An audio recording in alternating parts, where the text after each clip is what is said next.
Arthur Finch was 47. His life felt like a worn-out coat, comfortable but dull. Each day was a repeat of the last. Wake up, go to a job he didn't love, eat dinner alone, sleep. He often wandered the older parts of the city after work. He found a strange comfort in forgotten buildings. One evening, a flicker of light caught his eye. It came from a building he thought was abandoned. Curiosity, a rare spark in his routine, pulled him closer. He pushed a door that surprisingly creaked open, revealing not decay, but a descent. He found himself walking down a long metallic corridor. The air grew colder with each step. It hummed with a low, almost imperceptible thrum. This was no ordinary forgotten place. The walls were smooth, seamless, unlike anything he had ever seen before. He felt a mix of fear and an undeniable pull forward. What was this place? Who had built it? Why was it hidden so well, right under the nose of the bustling city he thought he knew? His heart hammered against his ribs, a frantic drumbeat in the sudden, sterile silence that enveloped him. The corridor opened into a vast circular room. In the center, a single machine pulsed with soft blue light. It was a computer, but unlike any computer Arthur had ever imagined. Sleek, obsidian black, with no visible keyboard or screen in the traditional sense. Holographic displays shimmered around it, showing complex equations and star charts. He cautiously approached it, his steps echoing in the cavernous space. This felt like stepping into a dream, or perhaps a science fiction movie. He half expected someone or something to appear and demand answers for his intrusion into this secret chamber. The room was otherwise empty, just him and the machine. He reached out a tentative hand, almost touching one of the floating holographic symbols. It reacted to his proximity, shifting, reforming into what looked like a simple interface. Words appeared in plain English. Temporal messaging unit, online. Arthur stared, his mind struggling to process the implication. Temporal messaging. Could it really mean what he thought it meant? A machine that could send messages through time itself? The idea was preposterous, yet here was the evidence, glowing softly in the secret heart of the city. Arthur spent what felt like hours exploring the interface. It was surprisingly intuitive. The AI guiding the system seemed to anticipate his questions, displaying information almost before he consciously formed the queries. He learned the machine couldn't send objects or people, only data. Small packets of information, text messages essentially, aimed at a specific point in the past. The energy required was immense, the calculations mind-bogglingly complex, yet the AI handled it all with effortless grace.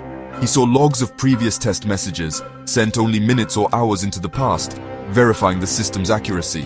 The AI explained, through text on the shimmering displays, that it was a research project. Abandoned, it seemed, or perhaps just left dormant. It had been designed to observe, not to interfere. A safety protocol flashed a warning about paradoxes, about the delicate fabric of reality, but the warning felt distant, academic, compared to the raw power at his fingertips. Arthur thought about his own life, the years of quiet disappointment, the missed opportunities, the small failures that compounded over time. He had always wondered, what if? Now, he had a way to potentially answer that question or even rewrite it. He sat on the cold metallic floor, the blue light of the AI bathing him in its ethereal glow. The implications were staggering. He could send a warning, he could send advice. To whom? The answer was immediate and obvious, to his younger self. A version of him that was still hopeful, still had decades ahead. A version that could make different choices, avoid the gentle slide into the mediocrity he now inhabited. The AI didn't judge, it merely presented the options, the tools. It was a silent, powerful enabler waiting for his command. His fingers trembled slightly as he considered the possibilities. The AI showed him how to target a specific date, a specific recipient, himself, 20 years younger. He remembered that younger man vividly, full of dreams, a little naive, working a dead-end job but saving for something, anything better. That younger Arthur would be receptive. He wouldn't question a strange, specific message too much, especially if it promised a way out, a path to success. The AI even had access to old communication networks, able to send a simple text message to a phone that had long since been turned to dust in his current timeline. The temptation was a living thing, coiling in his stomach. Arthur's mind raced. What message would have the biggest impact? What single piece of information could change everything for the better? He thought about complicated advice, philosophical guidance. But no, the younger Arthur needed something concrete, something undeniable. He thought about lottery numbers, but those felt too random, too easily missed or disbelieved. Then it hit him. A specific stock, a tech startup that everyone ignored in its early days, but which later exploded, making its early investors phenomenally wealthy. He remembered its name. He remembered the year it took off. He typed the message carefully onto the holographic interface. Arthur, this is your future self. It's 2005. Buy every share you can of Novatech Systems. Trust me, your life depends on it. Simple, direct, unmistakable. He reread it a dozen times. Novatech Systems. The name echoed in his mind, a key to a different life, a life of wealth, of freedom, of not being this Arthur, the one sitting in a secret lab, contemplating changing his entire existence. He felt a strange detachment, as if he were watching someone else make this monumental decision, this gamble with time itself. The AI asked for confirmation. Send message to Arthur Finch, October 12th, 2005. A small, pulsating confirm button appeared. His finger hovered over it. This was the point of no return. The warnings about paradoxes flickered at the edge of his vision, but the lure of a better life, a richer life, was too strong. What was the worst that could happen? He'd still be him, just wealthier. He pressed confirm. The AI chimed softly, a single clear tone. Message sent. The display read. Transmission successful. Arthur let out a breath he hadn't realized he was holding, a ragged sigh. For a moment, nothing happened. He looked around the lab. It was the same. The humming of the machinery, the cool air, the blue light. Had it failed? Was it all a delusion? He felt a pang of disappointment, quickly followed by a strange sort of relief.